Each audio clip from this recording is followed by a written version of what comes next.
So without further ado, I am really extremely happy and very honored to present to you our consultant, Professor Andrew Benjamin. I know that my colleagues at the project share the same feeling. Andrew Benjamin is an Australian philosopher. He holds a post as Distinguished Professor at the University of Technology, Sydney, from where he is joining us today. Andrew Benjamin has written extensively on the thinking of Martin Heidegger, Theodor Adorno, Walter Benjamin, Julie Kristeva, and Jean-François Lyotard. Adding to that, Professor Andrew Benjamin has also taught in various schools of architecture in the UK, the US, and Australia. A selection of his writings include titles such as Style and Time, Essays on the Politics of Appearance, which appeared on Northwestern University Press 2006, Disclosing Spaces on Painting from Klineman Press, 2004, Philosophy's Literature, also Klineman Press, 2001, Architectural Philosophy from Anthlon Press, London, 2000, and these are only some highlights. So without any more delays, I will leave you with Professor Andrew Benjamin, whose talk is titled Towards a Pluralized Logic of the Catastrophe. And thank you in advance, Professor Andrew Benjamin, for joining us. Okay, well, thank you very much for the invitation to talk here. I'm going to give a brief indication of what I want to talk about. My paper comes out of a longer project, which I'll talk about in a moment, called Crisis, Hopes, and Solidarity. And the three figures that organize my thought for what they're worth are Hannah Arendt, Heidegger, and Walter Benjamin. And today's paper is mostly on Heidegger and Benjamin. So let me begin. The language of crises, whether identifying singular events or concatenated occurrences, has acquired a certain ubiquity. Crises proliferate. And yet contemporaneous with that proliferation is a strict delimitation. There is only ever a reluctance to use the term crisis in either a singular or plural sense to describe the current predicament, if this were in any way to necessitate a judgment or a decision involving either a reorientation of the values that structured the present, or a change in the direction in which the present was assumed to be moving. There is therefore a crisis without a crisis without a turning point. As such, the present continues, continuing in the direction that would have been given in advance by that conception of the future, in which what is to come is nothing other than the future form of the present. In other words, the manageable should persist. Presentism prevails. The world pictured within such a setting is one in which technology is conceived as obviating the hold of the arrival of genuine upheavals, and thus of actual catastrophes. There is therefore, so the argument then goes, no actual need for the evocation of crisis. This is the case for the simple reason that no change in direction is deemed necessary. Equally, within this same setting, references to catastrophe and the catastrophic are not taken to define the now. Or, if the catastrophe were to have a register in the present, then it would only be there within the terms already provided by that conception of the future that is inscribed with the posited inevitability of continuity. Within this framework, there is a specific sense of the catastrophe. The catastrophe is always to come.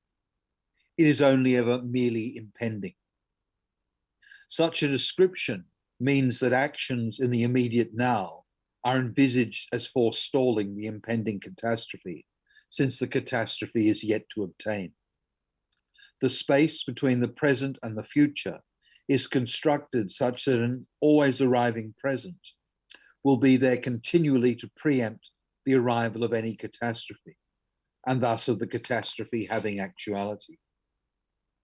Again, though accepting the determinations given at the outset, in which the idea of the forestalled catastrophe has a determining effect, technology is attributed a salvific force. The power of the latter is clear. Technology is intended to eliminate any consideration of the actual catastrophe, of the actually catastrophic. This position, however, I would contend, is no longer tenable. The reality of the climate crisis has undone it. It is no longer sufficient to posit the present of the catastrophic in abstract terms. It has acquired an exigent reality. And yet, despite that reality, it is as though it is still a crisis without a turning point. This is the predicament that has to be thought. And indeed, if I could argue, a lot of my paper really is an attempt to give you some sort of philosophical basis for beginning to confront the catastrophe that is the climate crisis. In order to develop this initial set of considerations, a set in which the presence of crises and an opening to the catastrophic will continue to intersect, after stating the larger argument within which these concerns are situated, I want to turn to what I want to call the actually catastrophic. Part of the argument to be worked out is that not only do the terms crisis and catastrophe have actuality, both have now acquired, or indeed need to acquire, an inherently pluralized quality. There is not just one catastrophe, there is an ongoing series of catastrophes. There is not just one hope, there needs to be an ongoing series of hopes. The plurality in question has an ontological quality. What the term points to, though the argument is still to be developed, is the presence of the need to think relationally. So let me begin by sketching the larger project, about which I'm just going to talk about the first element. But the larger project is this. The overall argument necessitates three elements. As has already been indicated, the first concerns the possible actuality of catastrophe, the now within which the catastrophic would be situated. What needs to be maintained is the position that, even if it were not recognized as such, the catastrophic has an insistent reality. Fundamental to both Walter Benjamin and Heidegger is a position that, while arising for different reasons and having different entailments, plays a fundamental role in their work. The position is the identification within the now of the absence of experiences or modes of recognition that would allow both crises and catastrophes to register as already axiomatically constitutive of the present. In other words, I'm not interested in the catastrophic as a one-off event. I'm interested in the idea that the catastrophe or the catastrophic is constitutive of the present. The reality of crisis and catastrophe, this reality is consistently refused. Neither is taken to be already at work in the present. Were that recognition to take place, both in general and now in regards to the particularity of the climate crisis, there would be clear consequences. Namely, it would demand or would result in the judgments or decisions which would give rise to or demand a fundamental redirection, not merely in philosophical thought, but changes in policy, which would then have to be enacted through various levels of governance. This is what is continually refused. At this point, a setting has been created. Within it, the viability of Walter Benjamin's well-known claim, advanced in the Arcades project, concerning the presence of what he calls the idea of catastrophe is assumed from the start. Benjamin wrote at a time in which, while fascism was emerging and revolutions were failing, the march of progress was still assumed. Benjamin noted that, I quote him in the quotations on the screen, the concept of progress must be grounded in the idea of catastrophe. that things are like that, so weiter, is the catastrophe. It is not in each case an attending possibility, rather in each case given. Hell is not something that awaits us, rather it is this life here. When Benjamin writes, dieses Leben hier, this life here, the question arises as to the reality, the place, what is referred to by the use of the term here. As a beginning, what is essential is the uncovering of the temporality of this here. Benjamin is describing the life that is lived here in this period of time, hence the life lived both here and now. Benjamin's claim, however, has greater extension. Central to the constitution of this here and now are determinations that of the status of the already given, gegebene. This means that what are usually understood as norms and normativity, the given, are repositioned within the logic of the gift. A specific sense of subjectivization is in play. Subjects within this realm are fated in advance. For Benjamin, fate inscribes subjects within an economy structured by guilt and debt. While the interplay of here and now has to retain an abstract generality, it is also the case that it marks the particular, or more exactly, that it comes to mark the particular.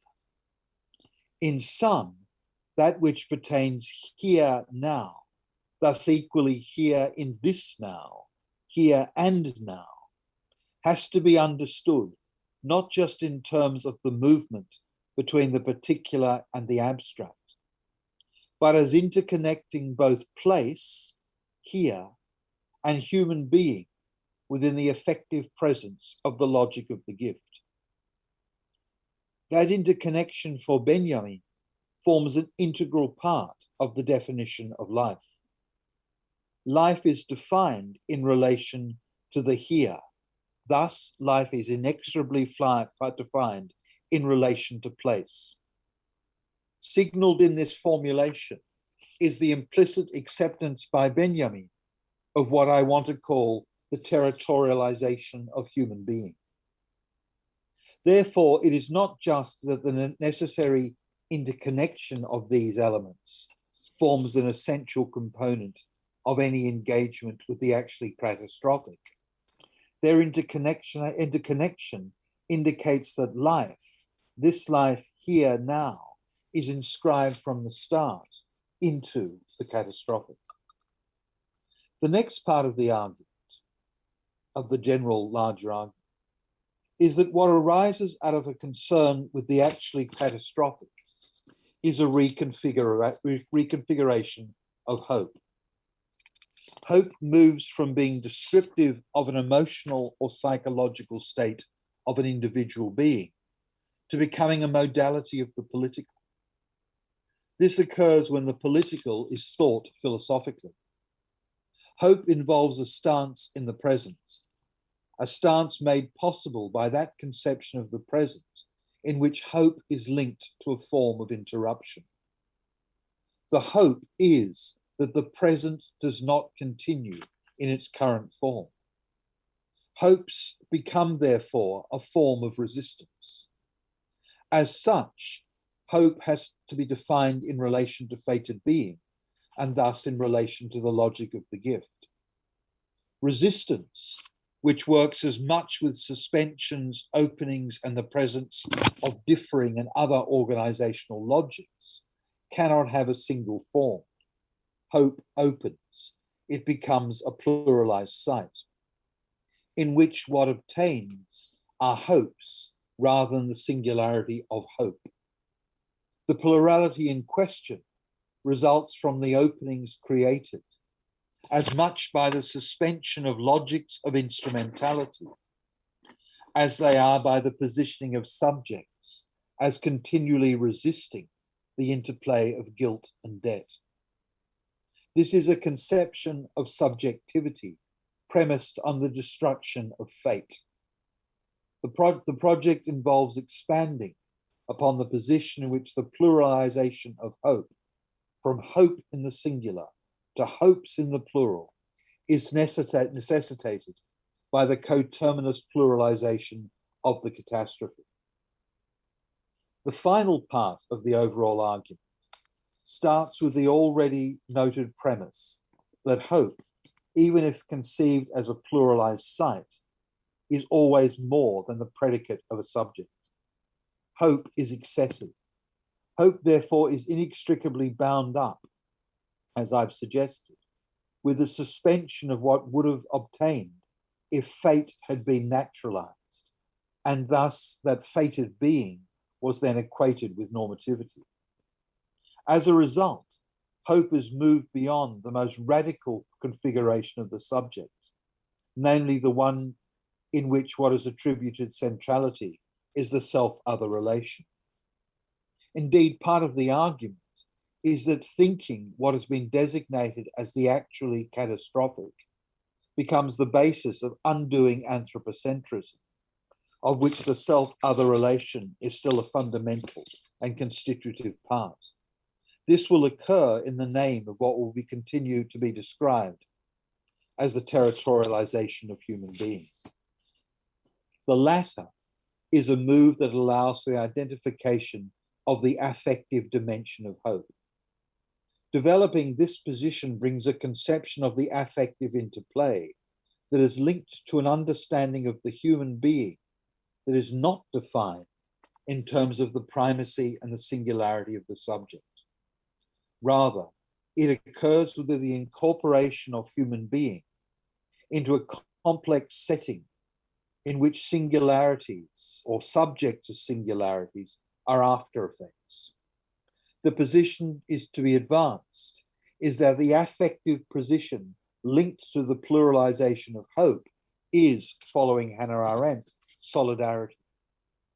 Even though the initial departure is the way Benjamin draws a connection between life and place, the sustained creation of the position stems from a reinterpretation of Heidegger's conception of the fourfold. Well, that is the project in outline. And what I want to do now is talk about the first part, the actually catastrophic. So I've tried to explain to you this three-part argument, and now I want to focus on the first element. And this involves an engagement with the writings of Walter Benjamin and Heidegger, with more Heidegger than Benjamin, I'm afraid. At the beginning, it is always important to note moments of confluence between crisis and catastrophe. Neither can be automatically assimilated to the given. Allowing them to inform the present marks the necessity for a genuine turn in thinking. The present, the time of the climate crisis, the locus of the actual, would now have a doubled quality. The presence of the catastrophic prevails in its being denied, precisely because, were it not denied, it would provoke a crisis. It would equally be the case that the doubled quality of the present necessitates forms of understanding that would be based on refusing the naturalization of normativity. And by extension, what is then opened up as a question is the uncovering of the forms of resistance that the logic of the gift's inevitability entails.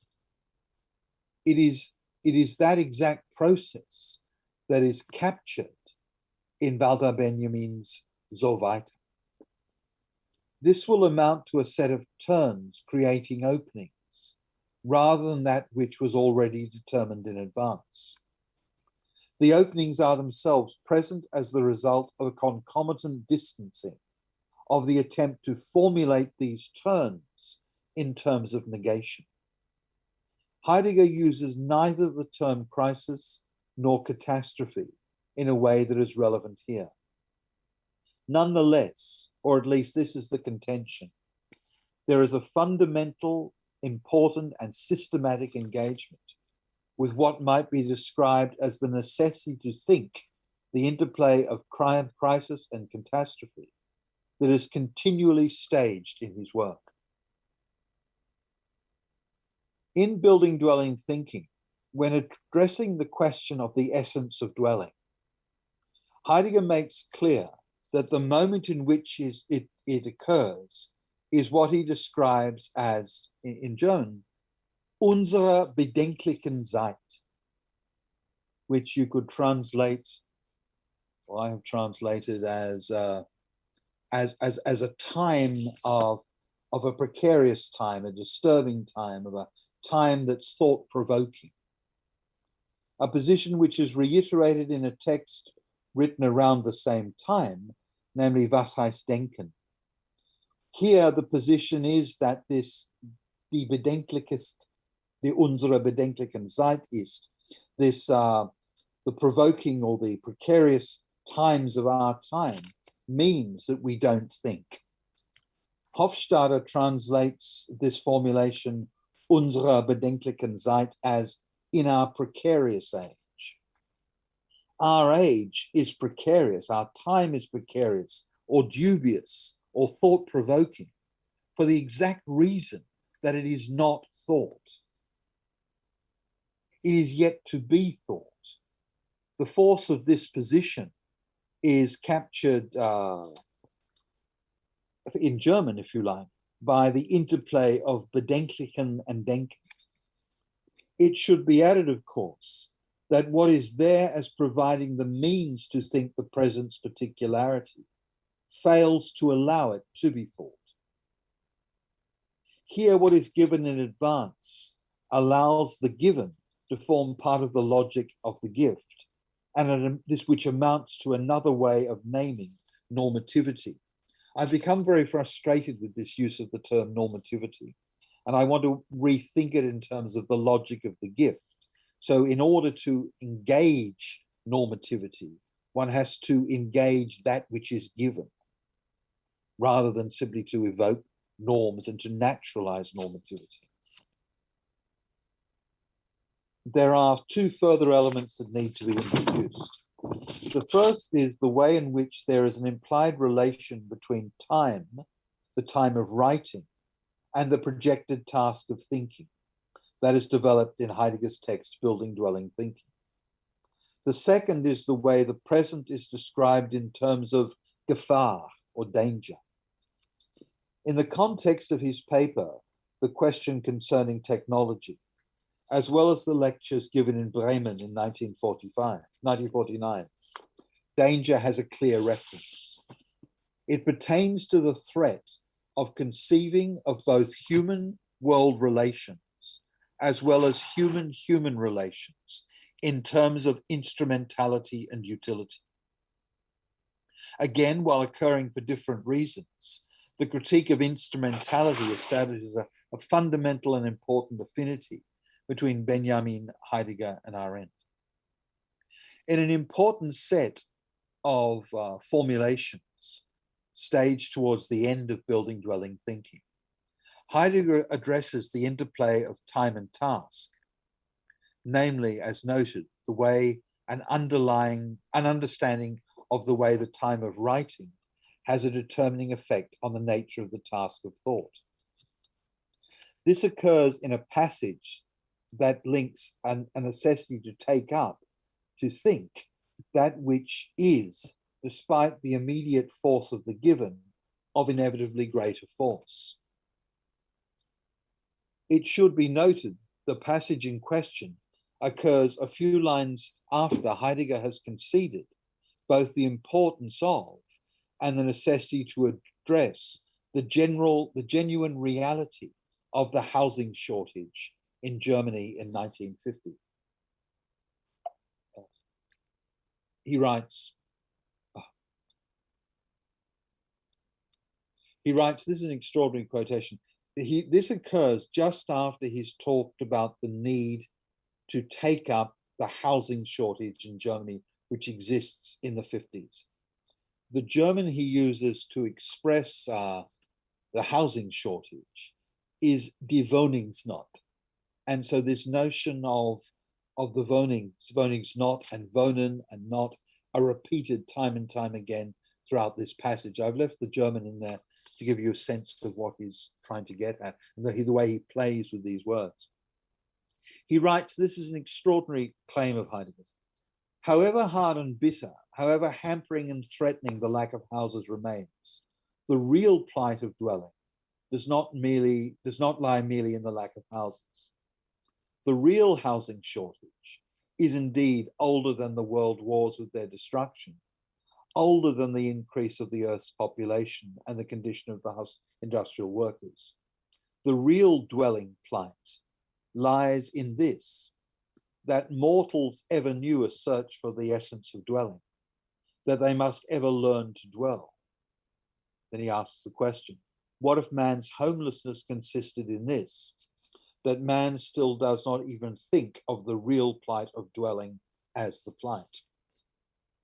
So what I take to be so interesting here is that Heidegger is absolutely attuned to the condition, the time of writing, but in so doing, in recognizing it, formulates the philosophical task in nonetheless a precise way in relation to it. What stands between human being and the experience of the condition proper to the being of being human is a limitation within thinking. This is relevant precisely because human being has a sense of propriety, a sense whose presence is reinforced by the reiteration of the term Eigentliche. At work is a limitation that is imposed, thus given. Here a specific position emerges, namely one in which thinking is grounded in the understanding of the present, in which the possibilities afforded by what is proper to human being would then predominate. Thinking projects.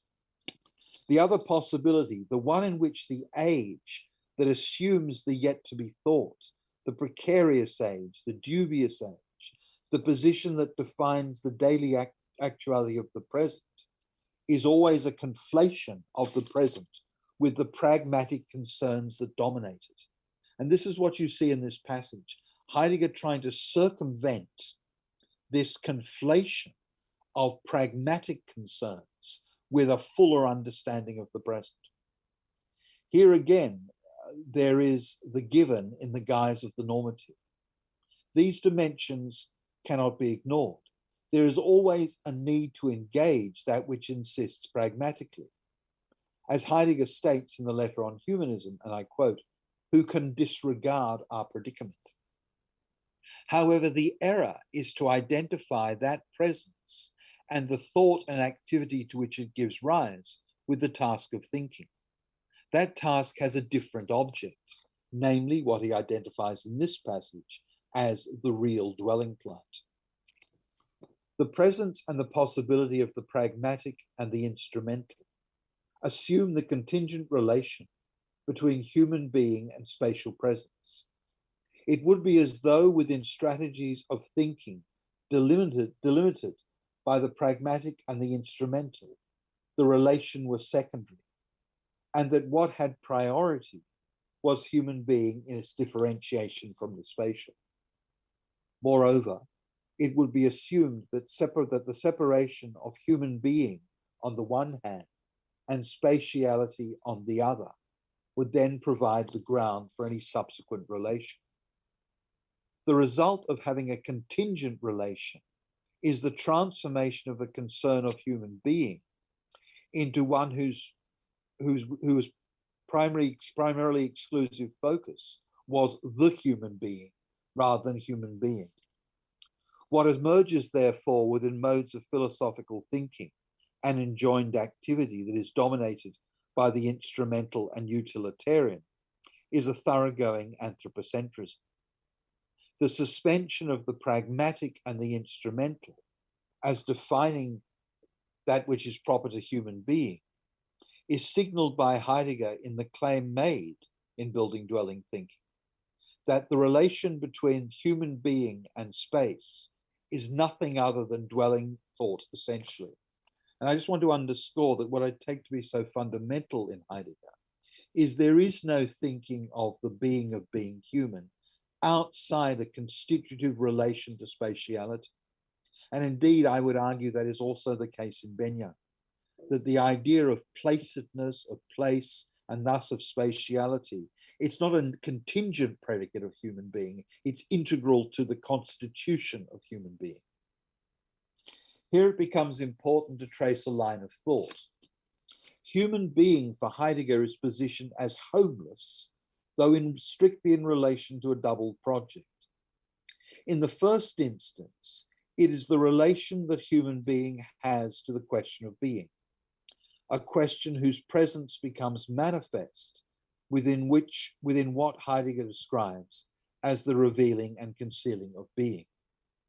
Dwelling is defined in relation to the appropriation of that question as the one defining human being in terms of a continuous opening to truth.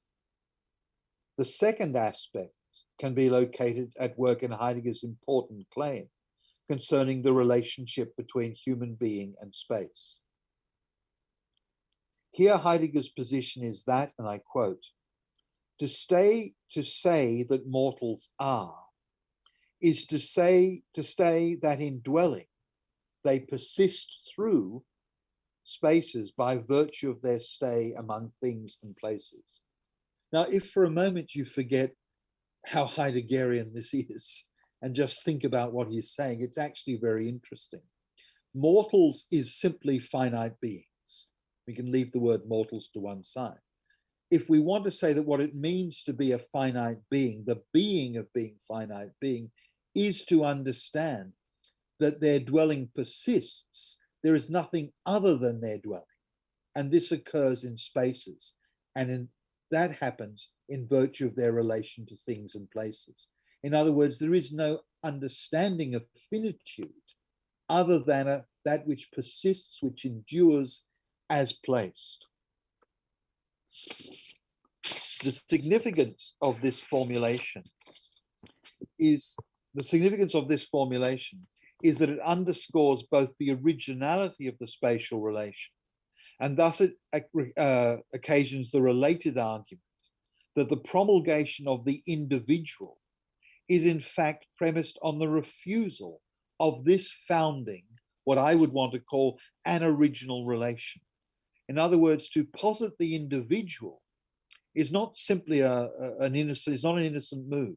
To posit the individual is to posit that is only possible if it's premised on the denial of this original relation between finitude and spatiality, or finitude and space.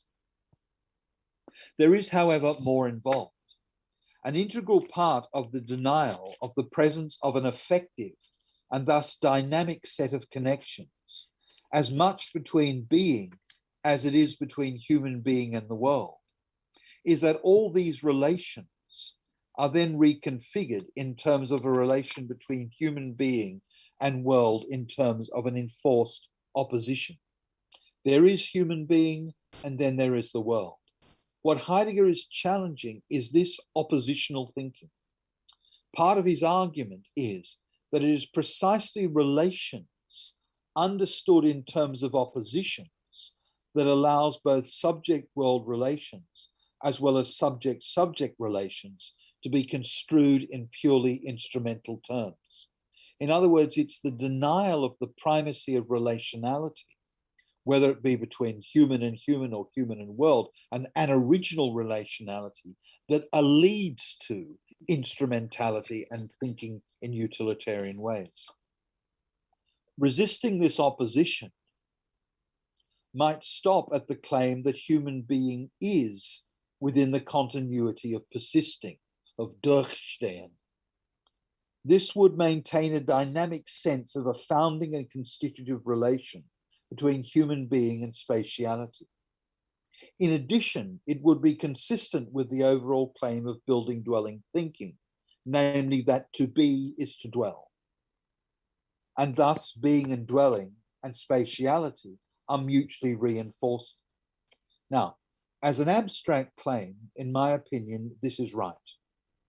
Again, taken exclusively as an abstract claim, it can be argued that what can be designated as being in place is constitutive of human beings. And yet there is an important delimitation, an important restriction I want to introduce to Heidegger's position. The limitation, I want to argue, is defined in relation to the logic of the gift.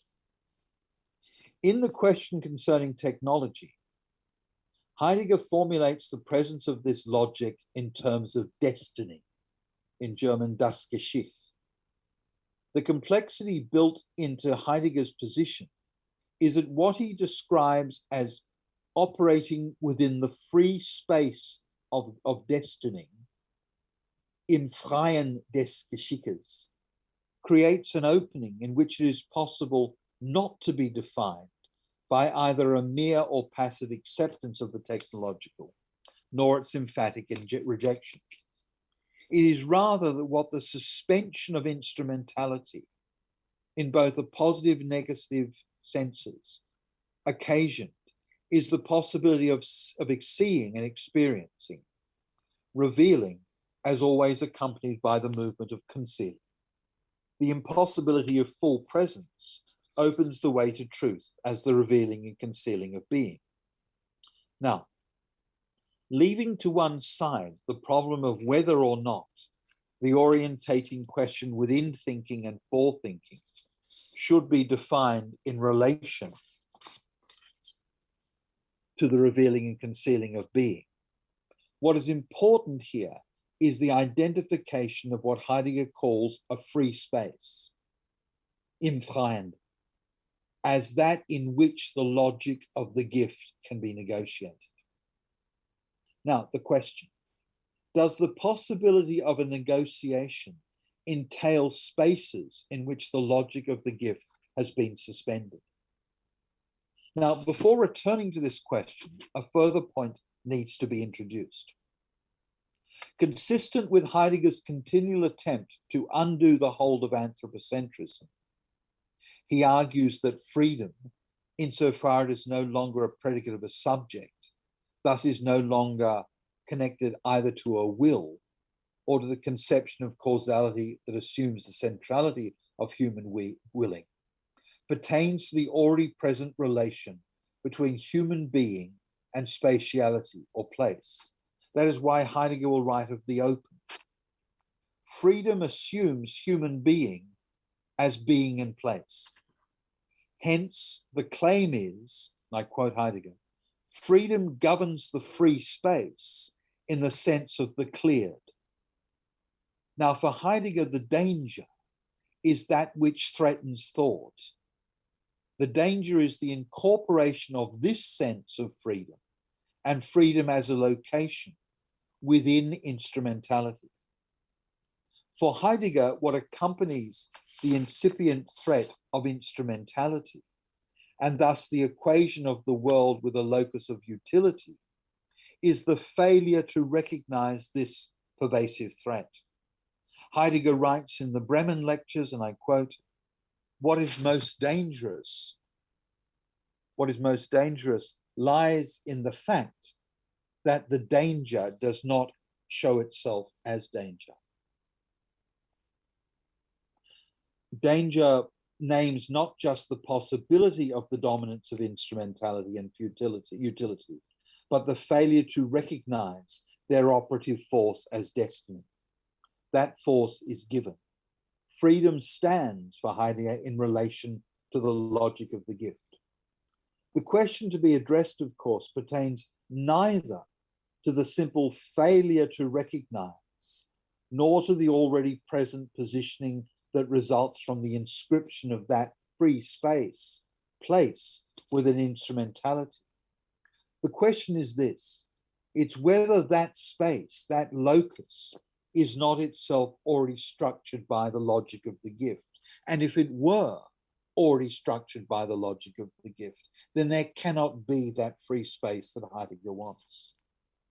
In the sense that, and this would occur in the sense that it is inscribed as much in the ground as it is in the spatial organization that structures in advance the setting for the free. Now, and this is where I want to bring this to an end. In this regard, it is salutary to recall Walter Benjamin's The Destructive Character, because it begins in a way that also links freedom to place. Benjamin writes, and you can see the quotation here, the destructive character knows only one watchword, Platz schaffen, make room. That is that wonderful imperative force. And only one activity, clearing away, Raumen. He needs fresh air and open space. Sorry, his need for fresh air and open space. And note this freiem Raum of free space is stronger than any hatred. What the destructive character recognizes is that there is no setting for the free.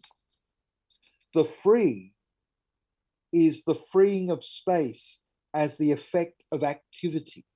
And I draw your attention to Benjamin's use of the word Tätigkeit to underscore the necessity that Platz schaffen, that Raumen are all activities. Therefore, I would argue there is what this activity indicates, what the destructive character is concerned with, is what I would want to describe as the re-territorialization of the already territorialized.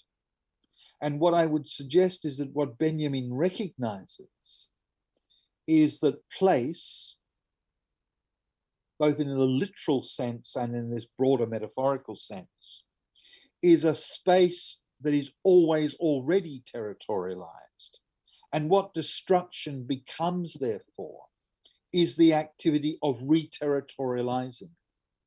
For Benjamin, this initial territorialization is the way the logic of the gift works.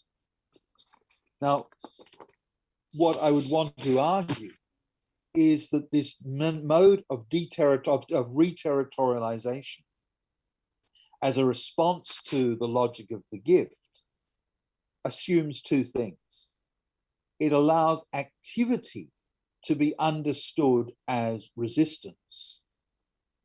More importantly, or as importantly, it recognizes that any notion of place, any notion of a locus, is already articulated within what one may call differentials of power.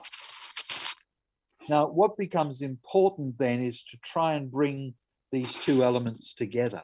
I have just one more minute to do that, and then I will finish.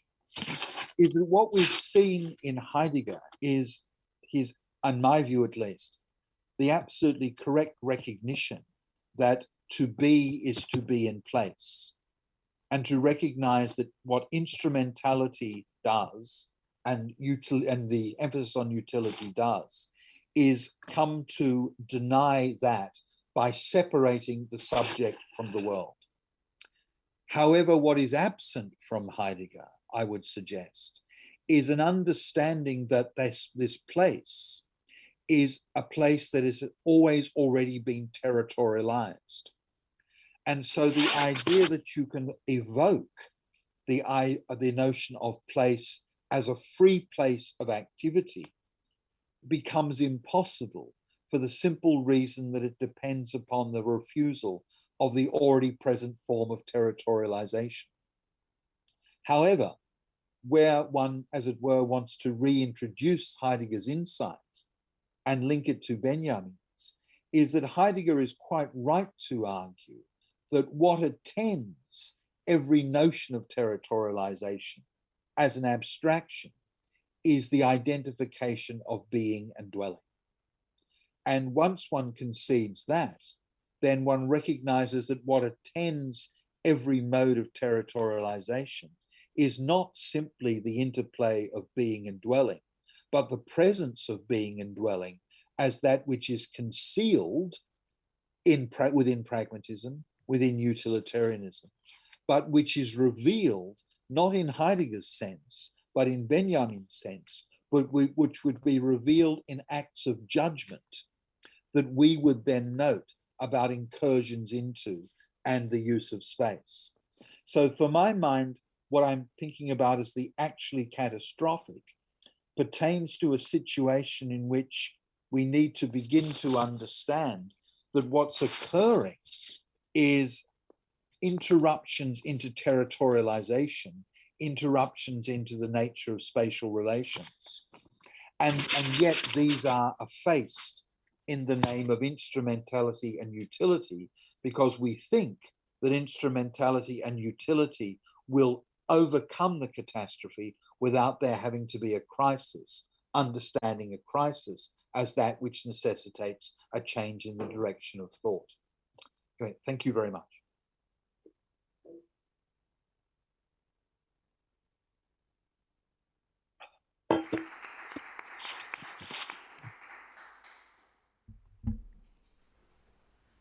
Thank you very much, Professor Andrew Benjamin. We will now be taking questions for Professor Benjamin.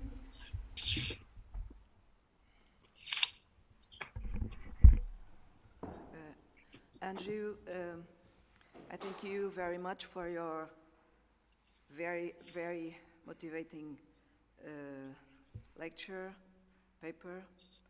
And I will begin with your last words, or your last word, concept word, interruption. I think regarding Walter Benjamin, that this interruption is working whether on the quotation from the Arcades project and also on the quotation of the destructiva character, but in a different way. In the first quotation from the Arcades project, we must interrupt that things go weiter, that they continue. They continue forward, that the catastrophe continues. Because the present is always for him, as you have stressed very well, a catastrophe. I remember another quotation from another passage from another fragment from the Arcades project, where Benjamin says that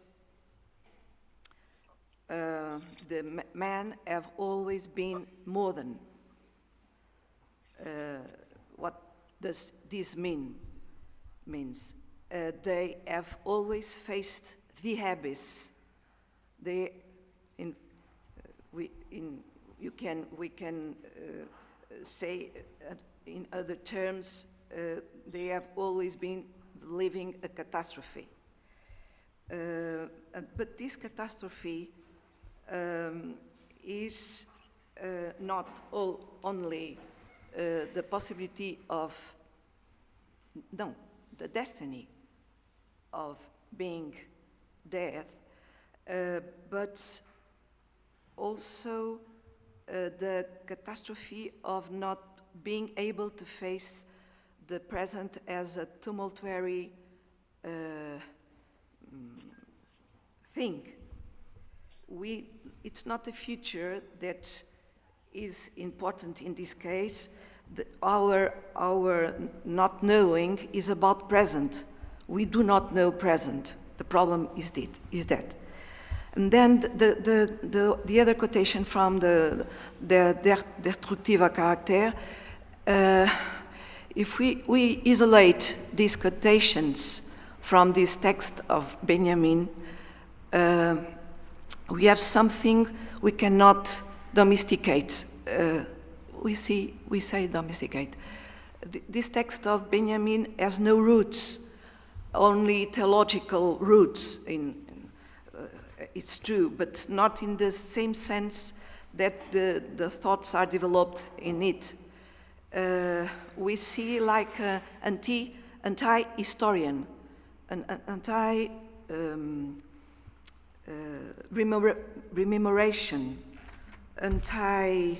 how it is, Eingedenken.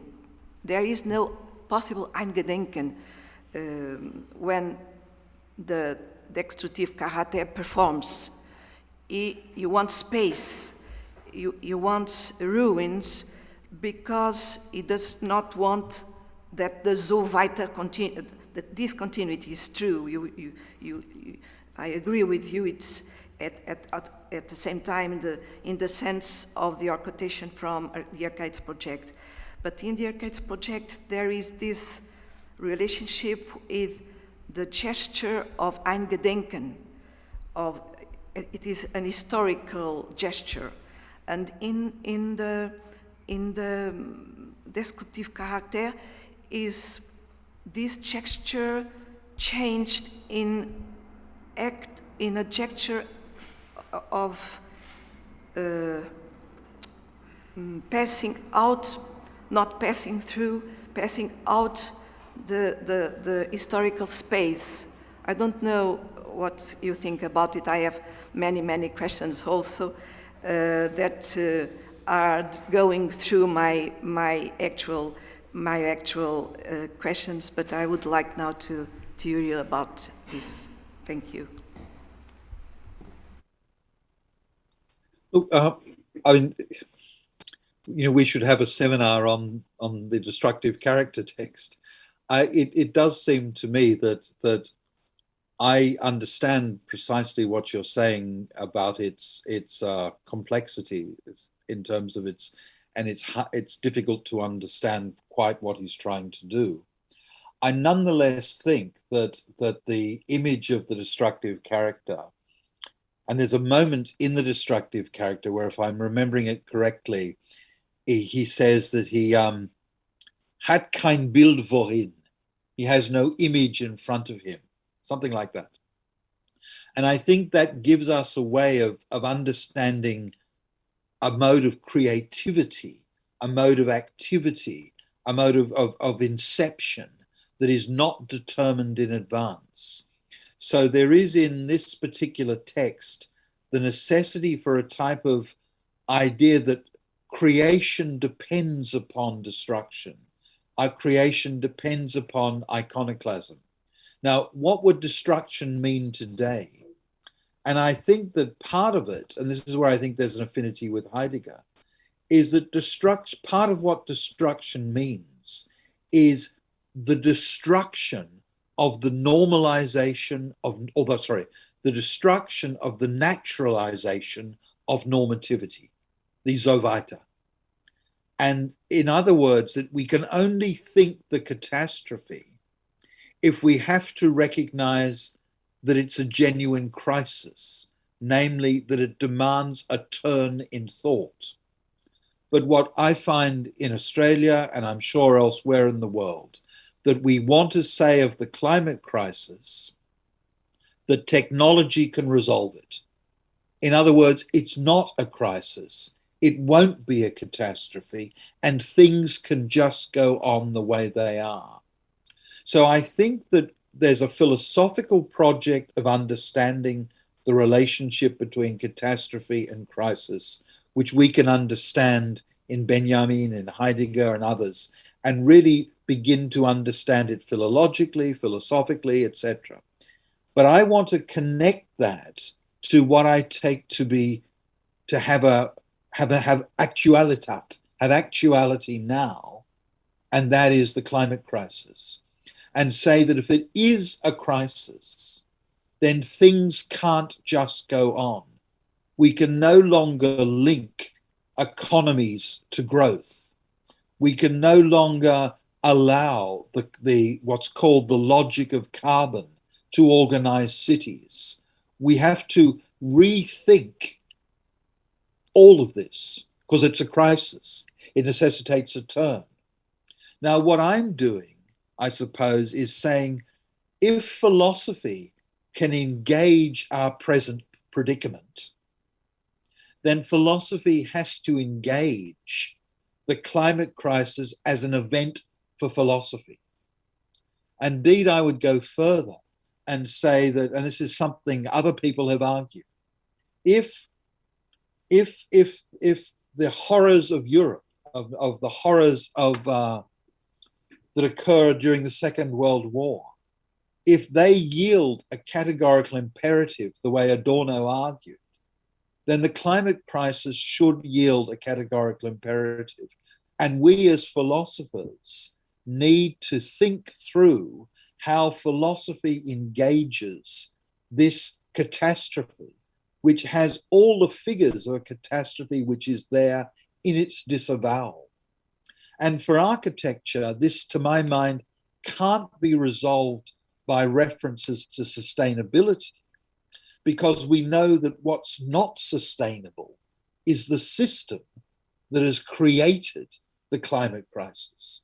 That's why this interesting work that's being done by some architectural theorists in the States about what's called the logic of carbon and the way in which carbon organizes cities.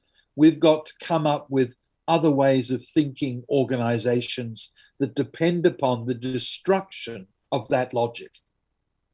So I suppose what I'm trying to do really is to respond philosophically, not politically, but philosophically to the catastrophe that I take the climate crisis to be.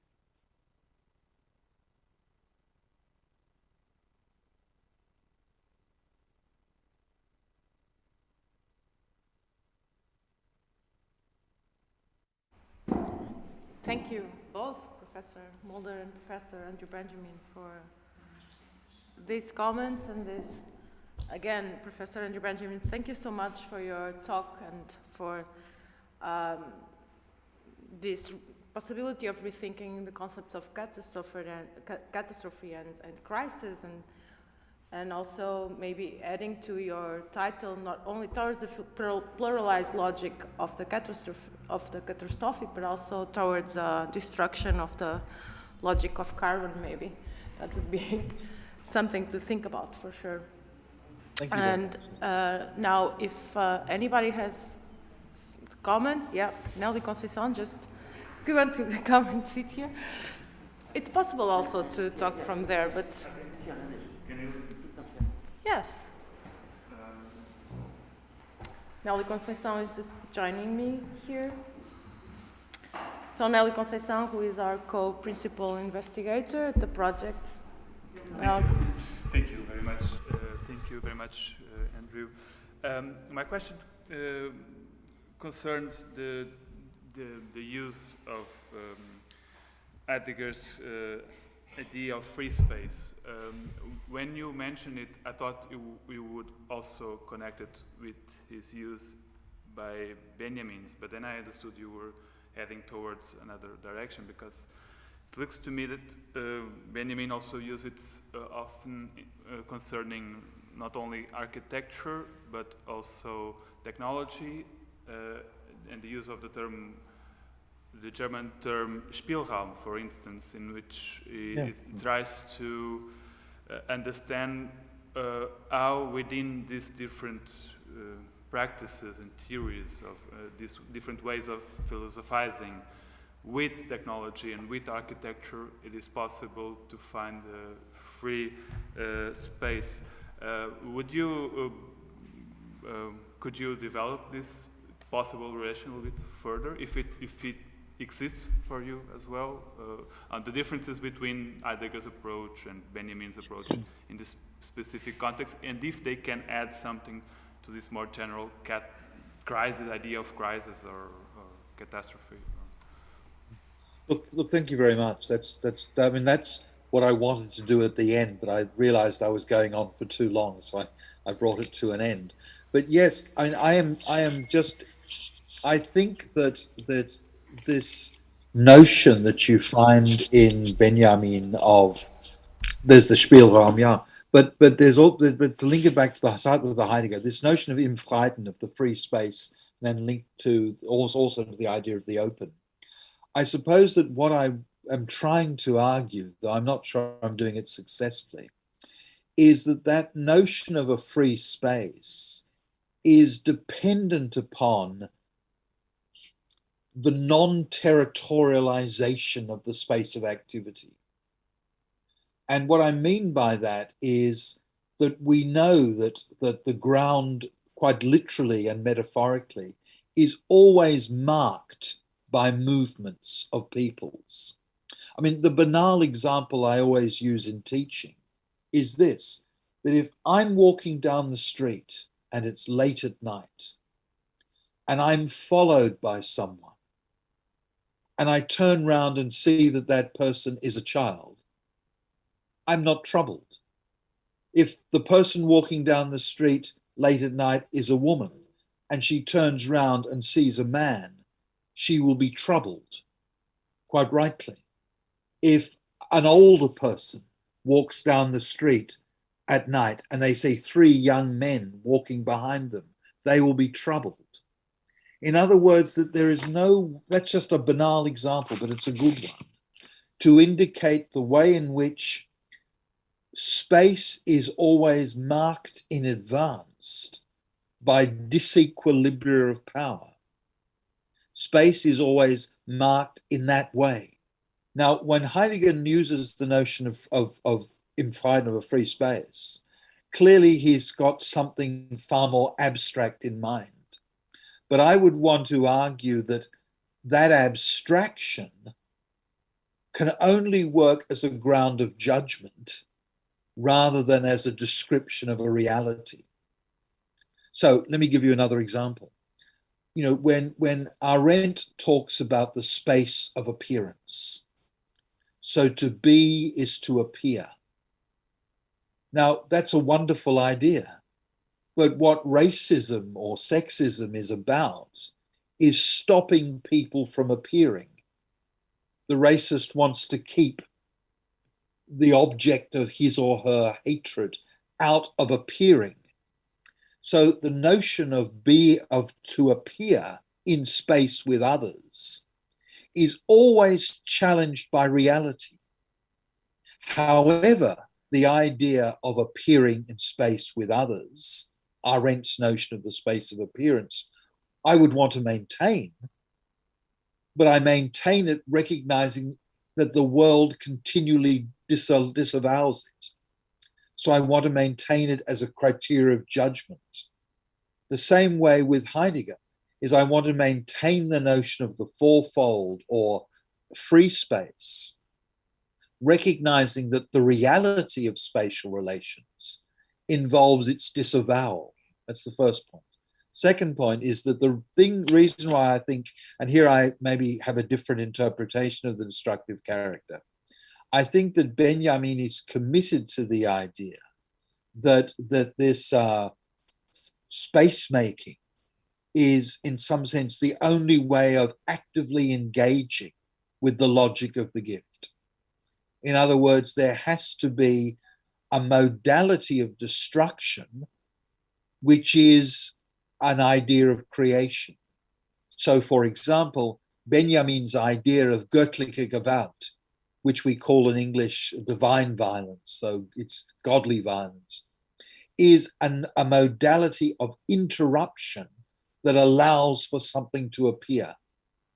But that notion of interruption or production as the precondition for creation and appearance is fundamental to Benjamin, but it presupposes what he calls mythical violence, which is the way the logic of the gift always already organizes everything in advance.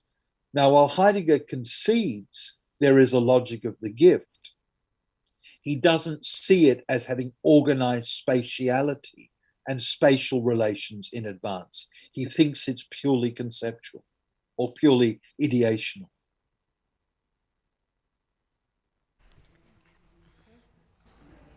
So, I hope that's an answer. Yes, thank you very much. thank you so much once again. And we invite you, Professor Andrew Benjamin, to accompany us. I know that's much later in Sydney, but and we're now having a, yes, we're gonna, thank you.